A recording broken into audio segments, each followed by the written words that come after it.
A quick heads up as we get started.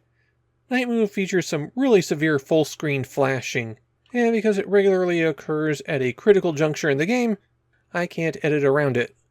So if you're sensitive to flashing, skip this one.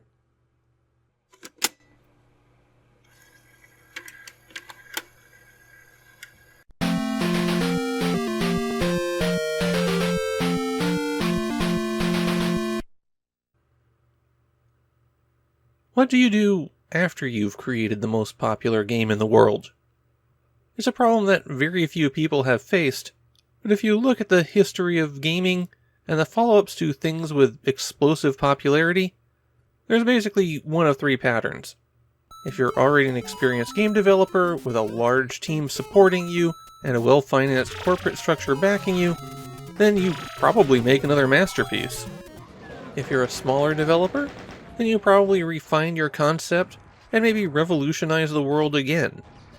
And if you're just a person making games all by yourself, then you keep going, hoping that your newfound fame will bring people to your new games, and it doesn't. That last one is what happened to Alexey Pajitnov after he created Tetris. If you weren't there in the 1980s, it's hard to grasp how big of a global phenomenon Tetris was. And that's before the Game Boy. And as the liberalization of the Soviet Union progressed through the 80s, eventually Pajitnov was allowed to work with foreign companies, and they all wanted him to make the next Tetris for them. Not that the next Tetris. And all of his new ideas failed. Nothing he made could ever come close to Tetris. And it wasn't that Pajitnov is a bad game designer. It's just that most of his other work are fine.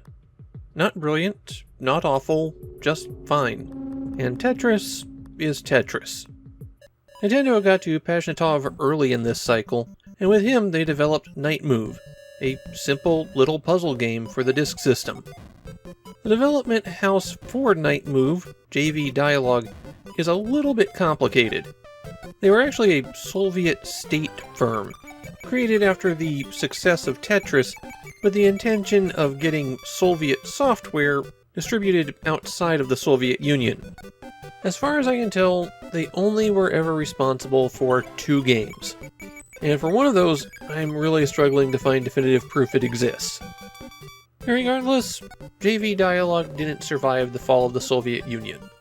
And when it comes right down to it, I'm not sure JV Dialog actually did the development on this particular version of Night Move.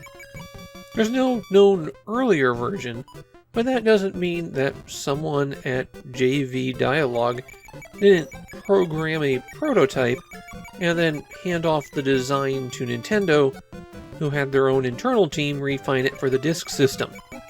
Still, it's also not impossible that it was developed in the Soviet Union.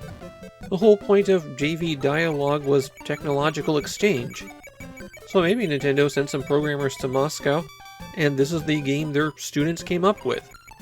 There's only 2 credits that are known for the game, Pajitnov for the original design, and Hirokazu Tanaka for the music.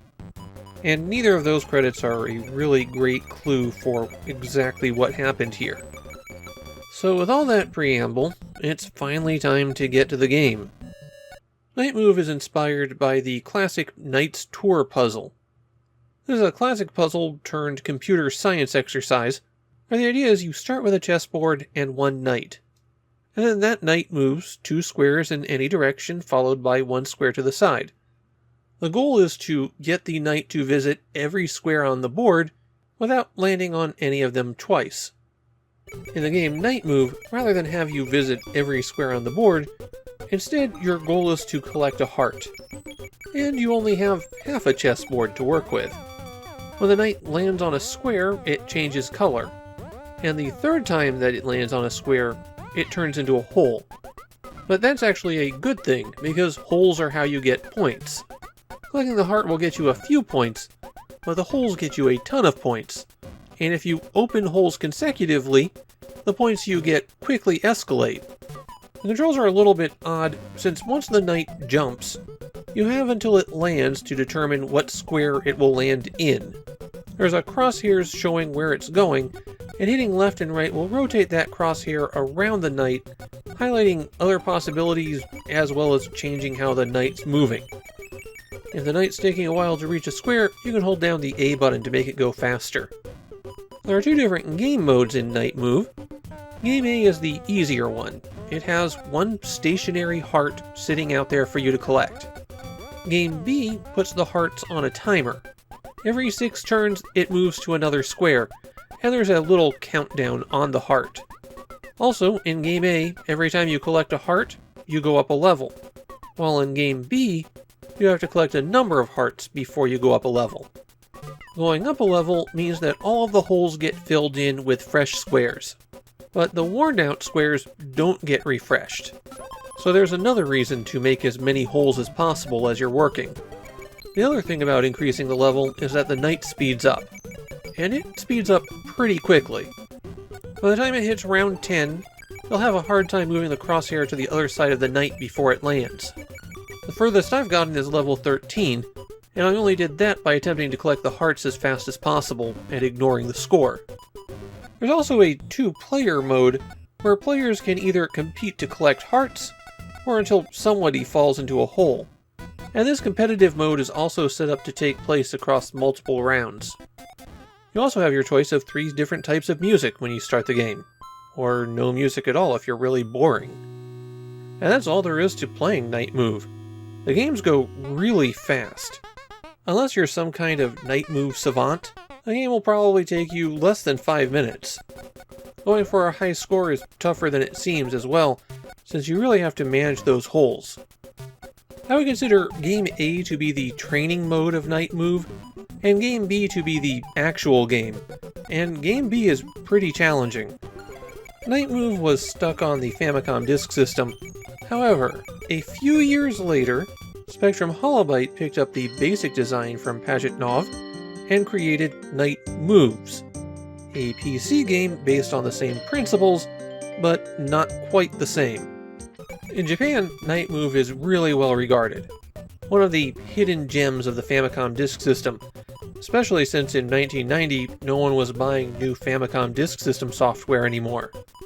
My feeling on Night Move is that it's a decent puzzler, but it's also kinda second tier. This is a game with exactly one idea in it. And while 1,000 years of mathematicians might have enjoyed the Knight Tour, it is awfully thin to hang a game on. The movement of the knight doesn't create enough emergent variation, and with that and the holes being the only gameplay elements, Night Move winds up feeling really thin. It's a puzzle game that's worth trying, I just think it won't hold people's interest very long.